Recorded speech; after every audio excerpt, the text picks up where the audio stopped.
क्या आप जब पौधों को नर्सरी या ऑनलाइन नर्सरी से लेते हैं तो आपके द्वारा वह पौधे लगाए जाने पर सूख जाते हैं या उनकी ग्रोथ अच्छे से नहीं होती? तो आपको घबराने की बिल्कुल जरूरत नहीं है। आज आप बिल्कुल ऐसे तरीके जानने वाले हैं जो तरीके नर्सरी में प्रयोग किए जाते हैं। अगर आपने किसी पौधे को लोकल नर्सरी से लिया है तो आपको बस उनको लगाने और देखभाल करने के तरीके को ही जानना है, जो आपको वीडियो के अंत तक बताए जाएंगे। अगर आपने किसी पौधे को ऑनलाइन नर्सरी से ऑर्डर किया है तो पौधा आने के बाद उस पौधे के शुरुआत के 4 से 5 दिन के लिए कुछ अलग तरीके की देखभाल आपको करनी होगी, जो निम्नलिखित है। यदि आपके पास पहुंचे हुए पौधे की पत्तियां सूख गई हैं या पत्तियों की संख्या कम हो गई है तो निराश ना हो, क्योंकि पैकिंग डिब्बे में बंद रहने के कारण पौधे को कुछ दिनों तक धूप और पानी न मिलने से पौधे की पत्तियां सूख या झड़ सकती हैं। और कुछ पौधों के लिए वर्तमान मौसम पतझड़ का होने के कारण पत्तियां कम या नहीं भी हो सकती हैं।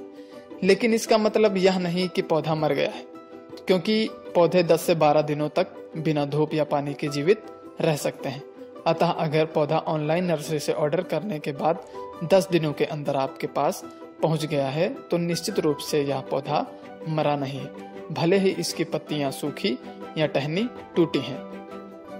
आपके पास पौधे किसी भी स्थिति में पहुंचे हों, सबसे पहले आपको पौधों को किसी बर्तन में रखकर उसकी मिट्टी को गीला कर लें और फिर उनको किसी ऐसे स्थान पर रखना है जहां धूप बहुत ही कम पहुंच रही हो।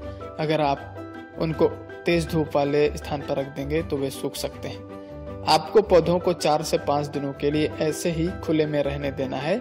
अगर बारिश हो रही हो तो आप उनको बारिश के पानी में रख दें। बारिश का पानी पौधों के लिए अमृत के समान होता है।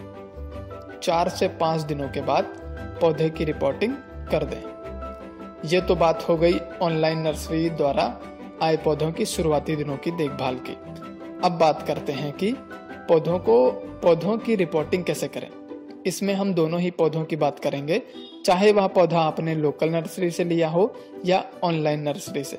दोनों की रिपोर्टिंग समान तरीके से ही होती है। अगर आपको पौधा गमले में लगाना है तो यथासंभव बड़े से बड़ा गमला लें। गमला जितना बड़ा होगा पौधे के लिए उतना ही अच्छा रहेगा। मिट्टी के गमले सबसे अच्छे होते हैं, लेकिन आप चाहें तो प्लास्टिक, फाइबर और सीमेंट के गमले भी प्रयोग कर सकते हैं। फूल वाले पौधों के लिए कम से कम 6 इंच का गमला और फल वाले पौधों के लिए कम से कम 12 इंच का गमला प्रयोग करें। जब पौधे को नए गमले में डाला जा रहा हो तो उसमें नई मिट्टी का इस्तेमाल करें और यह भी ध्यान रहे कि मिट्टी प्रदूषित न हो। पौधे को लगाते समय मिट्टी में कोई खाद न मिलाएं, गोबर वाली खाद भी नहीं, क्योंकि अगर खाद पुरानी न हुई तो उसकी गर्मी से पौधे की जड़ों को नुकसान पहुंच सकता है और पौधा सूख सकता है। पौधे का पॉलीबैग खींचना नहीं चाहिए, इससे पौधे की जड़ टूट सकती है और पौधा सूख सकता है। पॉलीबैग को ब्लेड या कैंची की मदद से काट कर निकाल दें। पौधे को पॉलीबैग से निकालने के बाद पौधे की जड़ को थोड़ा सा ढीला कर दें। अब पौधे को गमले में लगाएं। पौधे की जड़ पूरी तरह मिट्टी के अंदर होनी चाहिए और पौधा लगाने के बाद मिट्टी को अच्छी तरह से दबा दें। पौधे को लगाने के बाद उसको पानी देना ना भूलें। ध्यान रहे पानी का तापमान सामान्य होना चाहिए।